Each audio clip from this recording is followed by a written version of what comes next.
Hello everyone, मैं आपका स्वागत करता हूं आपके अपने चैनल योर इमेजिनेशन में। आज का जो हमारा टॉपिक है, सॉरी चैप्टर है, वो चैप्टर है हमारा है समष्टि अर्थशास्त्र की मूल अवधारणाएं। ये हमारा सेकंड चैप्टर है राष्ट्रीय आय का। और राष्ट्रीय आय में से 4 चैप्टर इंक्लूड करेंगे और ज़्यादातर मैं इसमें थ्योरी कंप्लीट करवा रहा हूँ। उसके बाद में थर्ड चैप्टर या फोर्थ चैप्टर में न्यूमेरिकल्स करवाऊंगा जो आपके लिए बहुत ही बेनिफिट होंगे और आप बिल्कुल भी कंफ्यूज नहीं होंगे राष्ट्रीय आय कैसे करना है। बहुत ही आसान तरीके से समझा दूंगा। और आज का जो हमारा नया क्वेश्चन है, जो पहला क्वेश्चन है सेकंड चैप्टर का, वो ये है कि व्यष्टि और समष्टि अर्थशास्त्र किसे कहते हैं तथा दोनों में क्या अंतर होता है। पहले हम बात करते हैं व्यष्टि अर्थशास्त्र की। आइए देखिए, व्यष्टि अर्थशास्त्र, इससे अभिप्राय व्यक्तिगत इकाइयों के अध्ययन से होता है। यानी ये साफ साफ कहता है कि सिर्फ एक व्यक्ति के अध्ययन पे ही ये सारी की सारी अर्थशास्त्र लिखी गई है या फिर समझाई गई है। इसका उदाहरण द्वारा समझाया जा सकता है। आप जरा इसको भी देख लीजिए।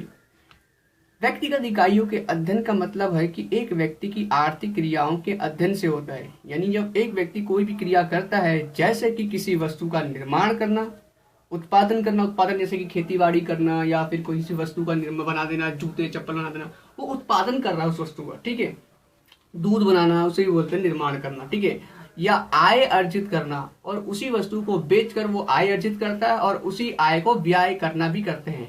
ये सभी क्रियाएं शामिल होती है। जब कोई एक व्यक्ति ये सारी क्रियाएं करता है और एक अर्थशास्त्री यानी एक इकोनॉमिस्ट उसका अध्ययन करता है, तो उसे बोलते हैं हम व्यक्तिगत अर्थशास्त्र या फिर बोलते हैं व्यष्टि अर्थशास्त्र, जो एक व्यक्ति के ऊपर अध्ययन के ऊपर सारा कुछ लिखा है, ठीक है। अब हम बात करते हैं समष्टि अर्थशास्त्र की। अब समष्टि अर्थशास्त्र किसे कहते हैं ये देख लीजिए। समष्टि अर्थशास्त्र का मतलब है कि ये संपूर्ण या समग्र आर्थिक इकाइयों का अध्ययन है। यानी क्या है, यहाँ पर सिर्फ एक व्यक्ति नहीं आएगा। व्यष्टि अर्थशास्त्र में केवल एक व्यक्ति आता है और समष्टि अर्थशास्त्र में बहुत सारे व्यक्ति आ जाते हैं।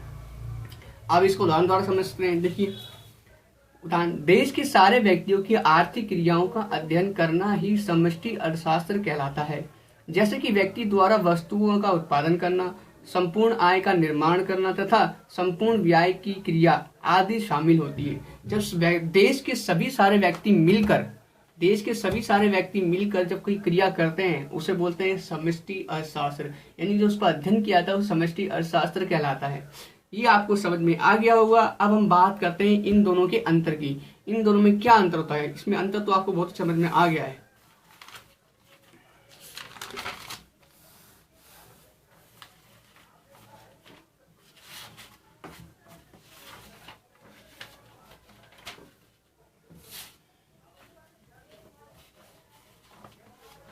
स्केल का है,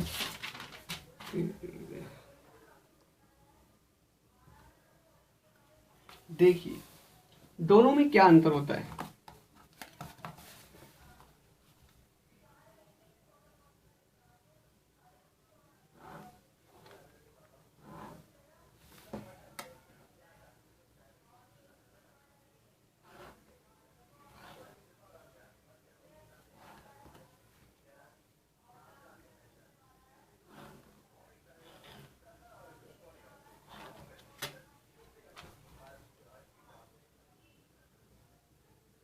समष्टि तथा व्यष्टि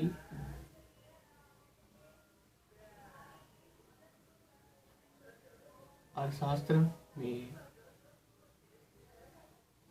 अंतर। इधर हम लेते हैं व्यष्टि, इधर हम लेते हैं समष्टि। दोनों का अंतर देखते हैं।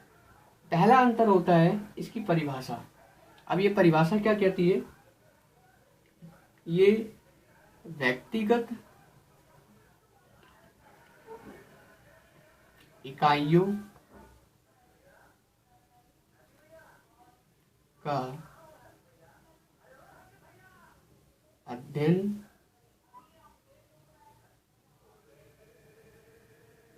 करता है।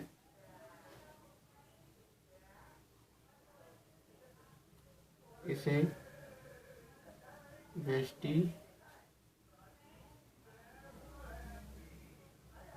अर्थशास्त्र कहते हैं। और और दूसरे में क्या है,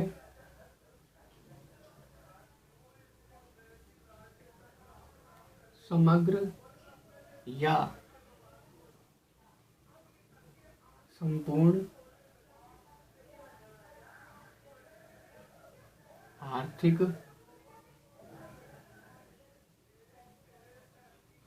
इकाइयों का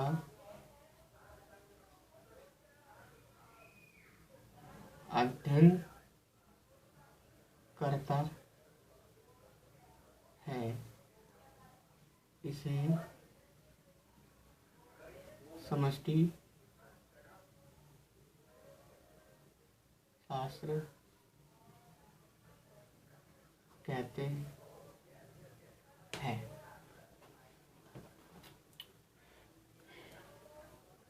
दूसरा अंतर है इसके अंदर, ये मांग व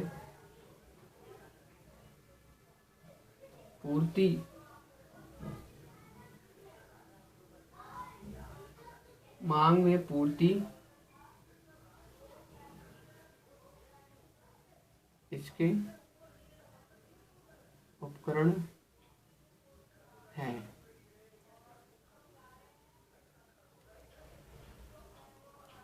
समग्र मांग, समग्र पूर्ति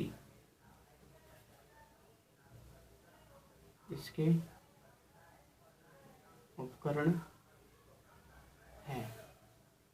तीसरा अंतर है, इसका उदाहरण है, उदाहरण बोलते हैं इसे।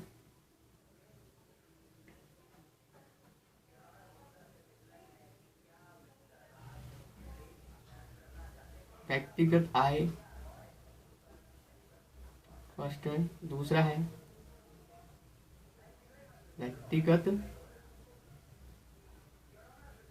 उत्पादन, और इसका उदाहरण है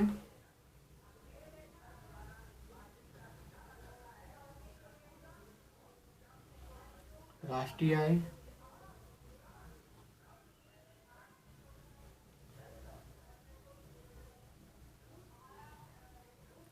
राष्ट्रीय उत्पादन फर्स्ट और ये सेकंड। और मैं आपको बता दूं, इसका जो लास्ट है, इसके प्रतिपादक यानी अच्छे से समझाने वाले, इसे अच्छे से समझाने वाले व्यक्ति एडम स्मिथ थे। इसे अच्छे से समझाने वाले J.R.